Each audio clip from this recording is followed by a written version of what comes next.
श्री गणेशाय नमः। सभी भक्तों को राम राम।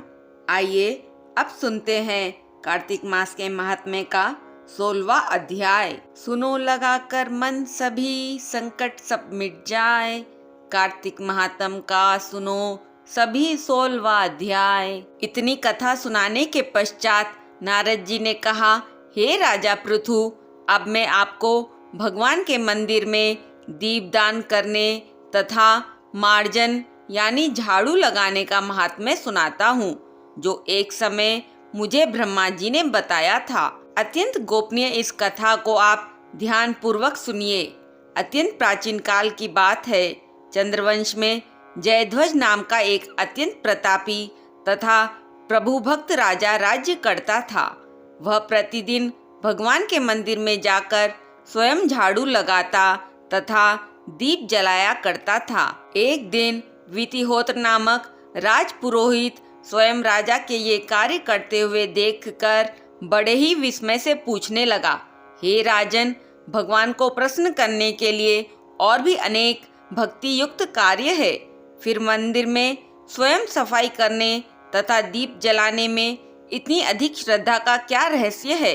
राजा ने हाथ जोड़कर अत्यंत विनम्र भाव से कहा, हे महाराज, इस संबंध में मेरे पूर्व जन्म का एक अत्यंत विस्मयकारी इतिहास है, जो भगवत कृपा से इस जन्म में भी मुझे पूरी तरह याद है।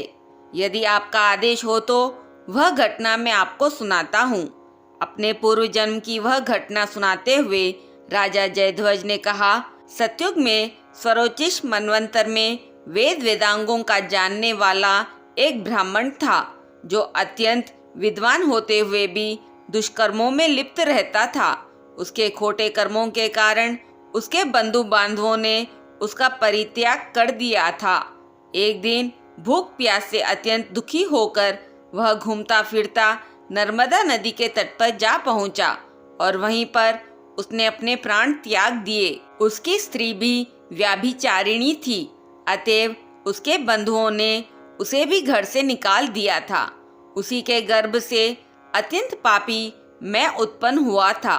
उस जन्म में मेरा नाम दंडकेतु था। दूसरों की स्त्रियों, वैश्याओं तथा धन के लिए मैंने गौ, पशु तथा अनेक मनुष्यों की हत्याएं की और इस प्रकार पाप से भरा जीवन व्यतीत करता रहा। एक रात्रि को किसी दूसरे की स्त्री से भोग करने की इच्छा से मैं एक सुने देवालय में गया। वहां जाकर मैंने वस्त्र से स्थान साफ किया और दीपक जलाया। उस सुने मंदिर में दीपक जलता देखकर ग्राम रक्षक वहां आ गए और मुझे चोर या डाकू समझकर उन्होंने लाठियों से मुझ पर इतने प्रहार किए कि वहीं मेरी मृत्यु हो गई। प्राण निकलते ही भगवान के दूत वहां आ गए और मुझे सुंदर विमान में बैठाकर वैकुंठ को ले गए। कार्तिक के महीने में भगवान के मंदिर में झाड़ू लगाने तथा दीपक जलाने से मुझे इतना फल मिला कि कई कल्प तक स्वर्ग में सुख भोग कर अब मैंने चंद्रवंश में जन्म लिया है। यदि श्रद्धा और भक्ति पूर्वक यही कार्य कार्तिक के पूरे महीने की जाए तो उसके पुण्य का तो कहना ही क्या है। उसका वर्णन तो ब्रह्मा जी भी नहीं कर सकते। एक अन्य कथा सुनाते हुए नारद जी ने कहा, हे राजा पृथु, अब दूसरे के दीपक जलाने का महात्म्य सुनो। मनुवंश के प्रतापी राजा रैवत के पुत्र भद्र बुद्धि के पुत्र का नाम सुदर्शन था। नाम के अनुरूप ही सुदर्शन अत्यंत सुंदर और पराक्रमी था। भद्र बुद्धि की राजधानी नर्मदा के तट के समीप महेंद्र पर्वत पर थी। एक बार शिकार खेलने के लिए सुदर्शन अपने साथियों के साथ वन में गया। घूमते फिरते हुए उसने नदी के उस पार एक सुंदर कन्या को देखा तो अपने साथियों को वहीं छोड़कर घोड़े पर सवार होकर वो तुरंत नदी के उस पार जा पहुंचा। वहां पर उस रूपवती कन्या को देखकर सुदर्शन उस पर मोहित हो गया। कन्या भी उस अत्यंत सुंदर बलशाली वीर पुरुष को देखकर लज्जा को प्राप्त हुई। सुदर्शन ने शालीनता पूर्वक उस कन्या से उसका परिचय पूछा। तब उस कन्या ने बतलाया कि वह गौड़ राजा की पुत्री है और उसका नाम मदनालसा है। अपनी सखियों के साथ क्रीड़ा करने के लिए वह यहाँ पर आई है। इसके बाद उन दोनों ने स्वेच्छापूर्वक गंधर्व रीति से वहीं पर अपना विवाह कर लिया और कुछ समय तक नर्मदा नदी के तट पर विहार करते रहे। फिर अपने घर पर आकर वे दोनों आनंद पूर्वक रहने लगे। कुछ समय बाद राजा भद्रबुद्धि अपने पुत्र सुदर्शन को राज्य सौंपकर स्वयं वन में चले गए। राजा बनने के बाद सुदर्शन बड़ी कुशलता पूर्वक राजकाज चलाने लगा।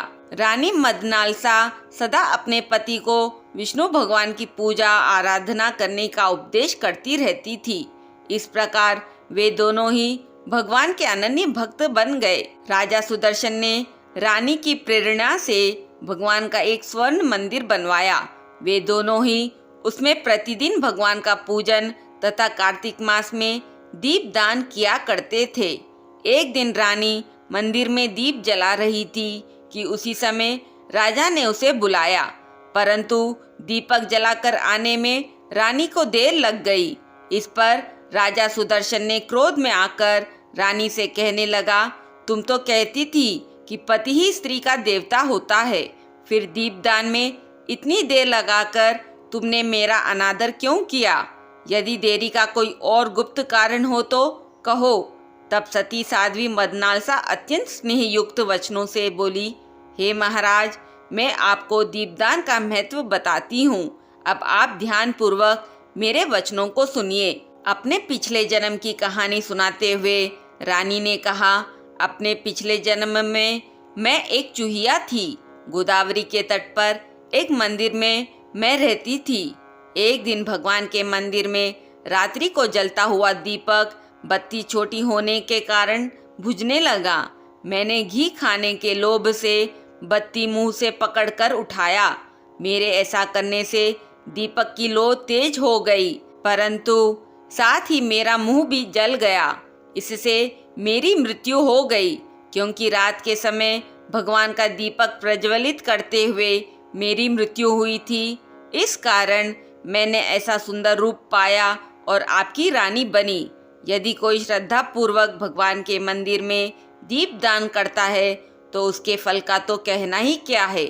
अपनी रानी के मुख से यह वचन सुनकर राजा सुदर्शन ने आजीवन कार्तिक मास का व्रत करके भगवान के मंदिर में दीपदान किया और अंत में वैकुंठ को प्राप्त हुआ। इस प्रकार कार्तिक महात्म्य का 16वां अध्याय पूर्ण हुआ। ओम नमो भगवते वासुदेवाय नमः। बोलिए श्री हरि लक्ष्मी जी की जय। बोलिए श्री विष्णु भगवान की जय। श्री गणेशाय नमः। आइए अब सुनते हैं कार्तिक मास के महात्म्य का 17वां अध्याय। भक्ति से भरे भाव है हरि मेरे मन उपजाओ। 17वां अध्याय। कार्तिक कृपा दृष्टि कर जाओ। नैमिषारण्य तीर्थ में उपस्थित सभी ऋषि मुनियों से सूत जी महाराज कहने लगे कि अब मोक्ष को देने वाले सब व्रतों में उत्तम एकादशी के व्रत का महात्म्य सुनो। एकादशी चाहे कृष्ण पक्ष की हो या शुक्ल पक्ष की, उस दिन अन्न नहीं खाना चाहिए। जो एकादशी को अन्न खाता है वह पापों का भक्षण करता है। एकादशी का व्रत माता के समान उसकी रक्षा करता है। नारद जी द्वारा महाराज पृथु को सुनाई हुई कथा सुनाते हुए सूत जी ने कहा, गंगा के समान तीर्थ नहीं, माता के समान गुरु नहीं, विष्णु के समान देव नहीं, अन्न ना खाने के समान तप नहीं और शांति के समान संसार में कोई सुख नहीं है। सत्य के समान ज्योति नहीं है, कार्तिक के समान कोई मास नहीं है, ज्ञान के समान कोई लाभ नहीं है और एकादशी के समान कोई व्रत नहीं है। व्रत करने वाला प्रातः काल उठकर भगवान का पूजन करे, पुराणों की कथा सुने और रात्रि को जागरण करे। अब आप इस बारे में एक प्राचीन कथा ध्यान पूर्वक सुनो। नर्मदा नदी के तट पर गालव ऋषि का अति शोभायमान शांत आश्रम था। गालव का भद्रशील नाम का एक पुत्र था जो विष्णु का परम भक्त था। भद्रशील अपने साथियों के साथ भगवान की मूर्ति बनाकर पूजन किया करता था। साथ ही बालकों को उपदेश दिया करता था कि वह भी भगवान का पूजन करे तथा एकादशी का व्रत रखे। बालक भी उसका उपदेश सुनकर वैसा ही किया करते थे। अपने पुत्र के चरित्र को देखकर एक बार गालव ऋषि ने उससे पूछा कि हे भद्रशील, तुम सदैव भगवान विष्णु की पूजा अर्चना में लगे रहते हो, यह उपदेश तुमको किसने दिया है? यह बात सुनकर भद्रशील कहने लगा कि हे पिताजी, मैं अपने पूर्व जन्म का वृतांत आपको सुनाता हूँ। पिछले जन्म में मेरा जन्म चंद्रवंश में हुआ था। धर्मकीर्ति नाम का मैं राजा था। दत्तात्रेय जी से मैंने शिक्षा दीक्षा ग्रहण की। मैंने 1000 वर्ष तक राज्य भी किया था।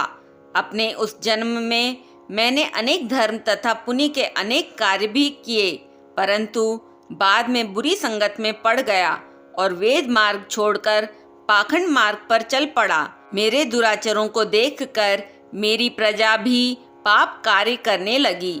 इस प्रकार धर्मशास्त्रों के कथनानुसार प्रजा के पाप का छठा भाग भी मुझको मिलने लगा। एक दिन शिकार खेलने के लिए मैं वन में गया। दिन भर भूखा प्यासा इधर उधर भटकता ही रहा। खाने को कुछ नहीं मिला। घूमते फिरते मैं मार्ग भी भूल गया और शाम को मैं नर्मदा नदी के किनारे पर पहुंच गया। उस दिन एकादशी का व्रत होने के कारण वहां पर अनेक वैष्णव भगवान का भजन कीर्तन कर रहे थे। भूख प्यास से व्याकुल और थका हारा मैं रात भर वहीं पर पड़ा कीर्तन सुनता रहा, मगर प्रातःकाल होते ही भूख प्यास के कारण मेरे प्राण निकल गए। उसी समय यमराज के दूत आए और मुझ पापी को मारते पीटते यमराज के पास ले गए। वहां पर यमराज ने चित्रगुप्त से मेरे सब पाप और पुण्य का लेखा जोखा पूछा। तब चित्रगुप्त ने विचार कर कहा, हालांकि ये महापापी है, पर इसने एकादशी का व्रत किया था और पूरी रात भगवान का कीर्तन सुना था। एकादशी को भोजन ना करने के कारण इसके प्राण निकल गए हैं और इसी कारण इसके समस्त पाप नष्ट हो गए हैं। चित्रगुप्त की ये बातें सुनकर यमराज तत्काल अपने सिंहासन से उठकर खड़े हो गए और मुझे नमस्कार किया। फिर मुझसे बोले कि हमसे बड़ी भूल हुई है, आप हमें क्षमा करें। फिर वे अपने दूतों को धिक्कारते हुए कहने लगे, जो मनुष्य भगवान के नामों का जाप करता है या सुनता है, उसको कभी हमारे पास मत लाना। जिसने अनजाने में भी एकादशी का व्रत किया हो, उसके सारे पाप नष्ट हो जाते हैं। उसे हमारे पास आने की आवश्यकता नहीं पड़ती। इसके बाद यमराज ने मेरा पूजन किया और फिर मुझे सुंदर विमान में बैठाकर विष्णु लोक को भेज दिया। हजारों वर्ष तक विष्णु लोक में रहने के बाद अब मैंने आपके यहाँ जन्म लिया है। एकादशी के व्रत की महिमा तो अपार है। जो कोई इस कथा को पढ़ता, सुनता अथवा सुनाता है, उसके भी सभी पाप नष्ट हो जाते हैं। इस प्रकार कार्तिक महात्म्य का 17वां अध्याय पूर्ण हुआ। ओम नमो भगवते वासुदेवाय नमः। बोलिए श्री हरि लक्ष्मी जी की जय। बोलिए श्री विष्णु भगवान की जय।